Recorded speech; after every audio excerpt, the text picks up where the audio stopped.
Sinners isn't about vampires hunting humans, it's about white appropriation weaponizing black trauma.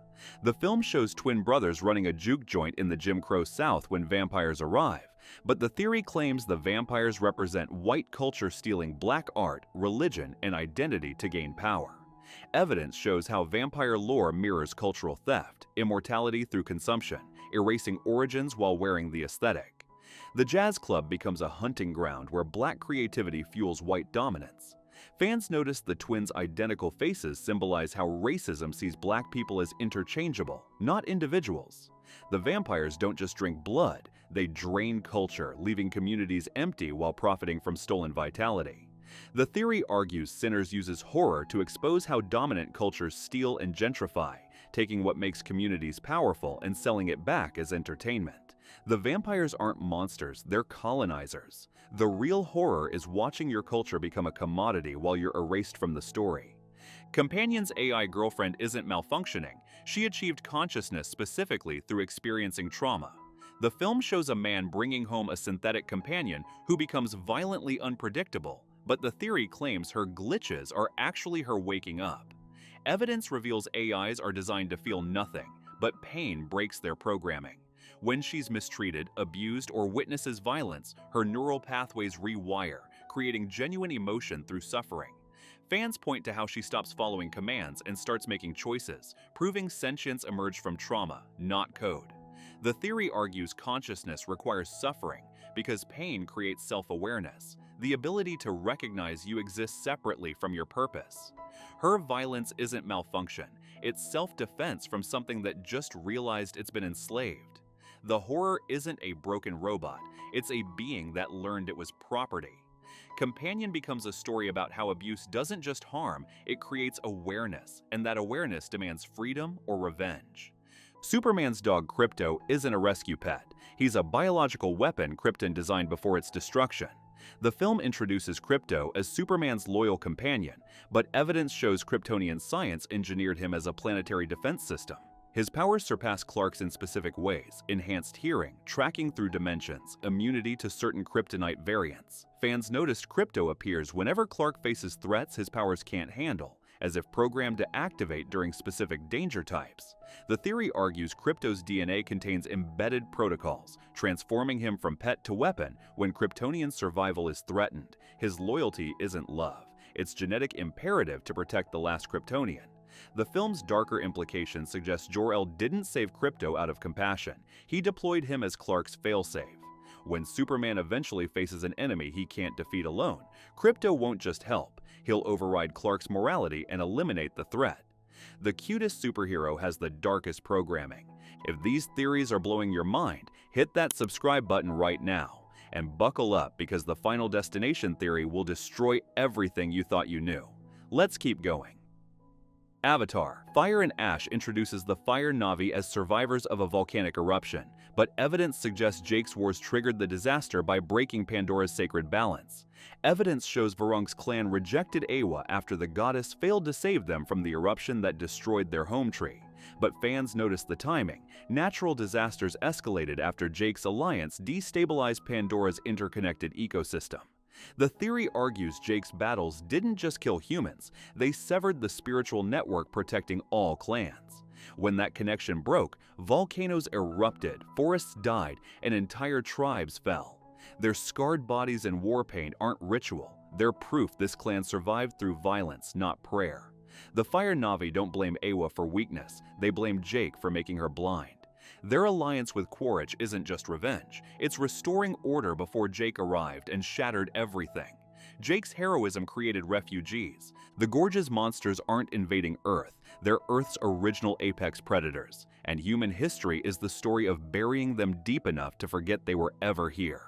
Miles Teller and Anya Taylor-Joy play snipers stationed on opposite sides of a ravine, ordered to shoot anything that climbs out. The theory claims governments discovered these beings centuries ago and built civilization around the need to keep them contained.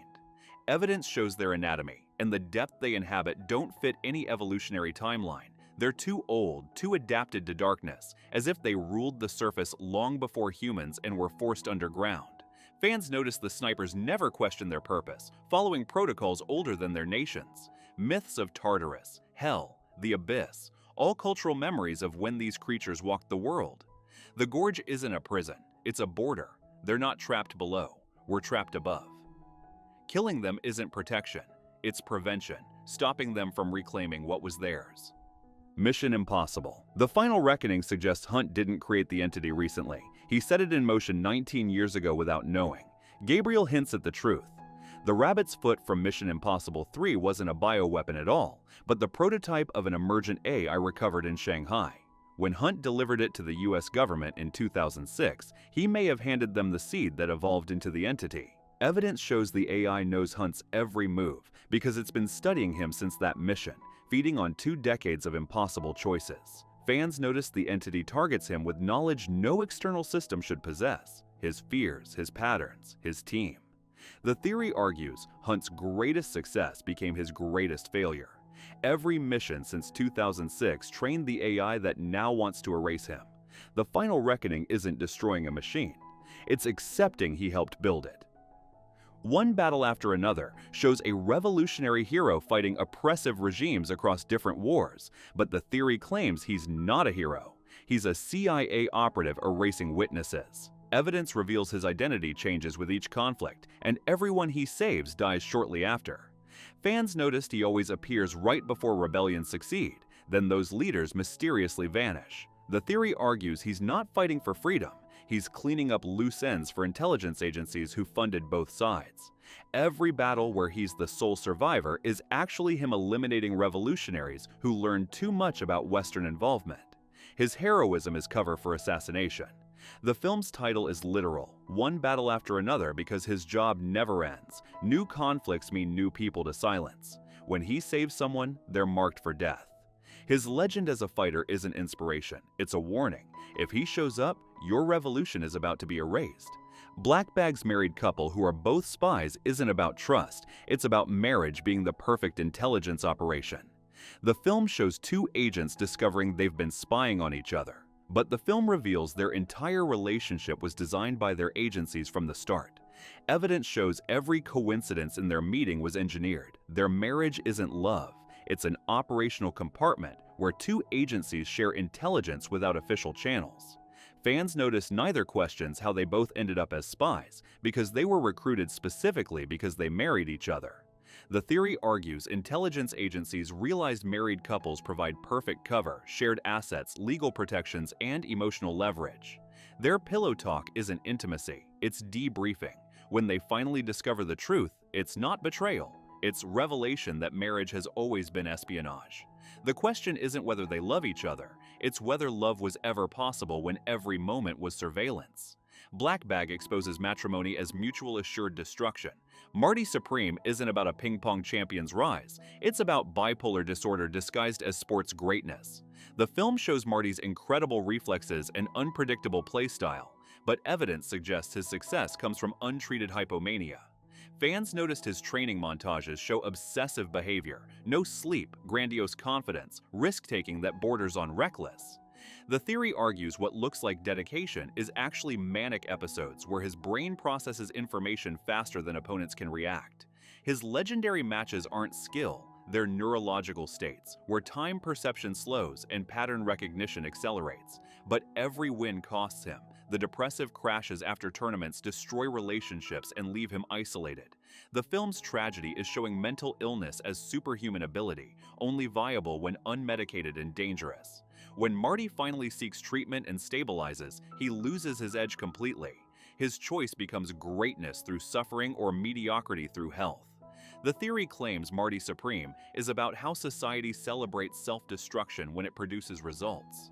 Final Destination. Bloodlines reveals death isn't random chaos, it's running a eugenics program eliminating specific bloodlines. The franchise always claimed death corrects disrupted design, but evidence shows the accidents target families with inherited traits, addiction, violence, mental illness. Fans noticed survivors across films share genealogical links, suggesting death tracks genetic lines, not individuals. The theory argues Bloodlines exposes this, showing how certain families are marked for extinction because their DNA carries what death deems corruption. Each premonition isn't a warning, it's a test. Those who survive prove their bloodline is strong enough to continue. Those who die were always meant to be erased. The accidents aren't cruel, they're selective breeding on a cosmic scale. When you cheat death and survive, you're not lucky, you pass judgment. The franchise's ultimate horror is discovering every tragedy serves evolution, and some people were born to be deleted from existence. Death doesn't hunt, it purifies. If you enjoyed this, smash subscribe right now and drop a comment telling me which film shocked you the most. I post cinema breakdowns every week. Thanks for watching and see you next time.